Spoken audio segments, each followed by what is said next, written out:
નવરાત્રિના બીજા નોરતે સંસ્કારી નગરીમાં 16 વર્ષની યુવતીને પીંખનાર 5 આરોપીઓની ધરપકડ રેપ કેસ થયાના 48 કલાક બાદ ક્રાઇમ બ્રાન્ચ દ્વારા કરવામાં આવી છે અને આ 5 આરોપીઓમાંથી 3 આરોપીઓ વિધર્મી છે અને તેઓ ઉત્તર પ્રદેશમાંથી અહીંયા વડોદરામાં મજૂરી કામ કરે છે તેવી માહિતી વડોદરા પોલીસ દ્વારા આપવામાં આવી છે। તો ચાલો જાણીએ ક્રાઇમ બ્રાન્ચ દ્વારા આ આરોપીઓને કેવી રીતે ઝડપવામાં આવ્યા। નમસ્કાર, વાઇબ્સ ઓફ ઇન્ડિયાની સાથે હું છું મેક્ષુ।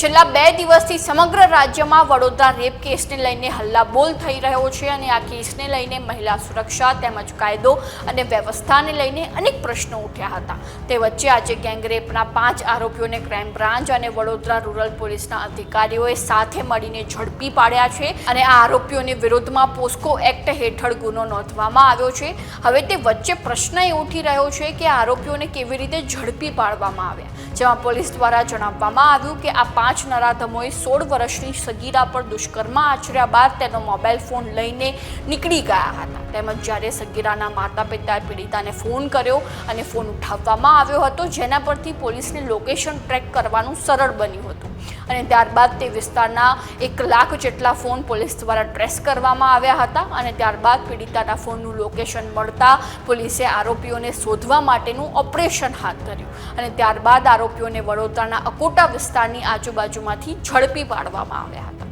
તો આવી જ નવી માહિતીને જાણવા માટે ફોલો કરતા રહો વાઇબ્સ ઓફ ઇન્ડિયા।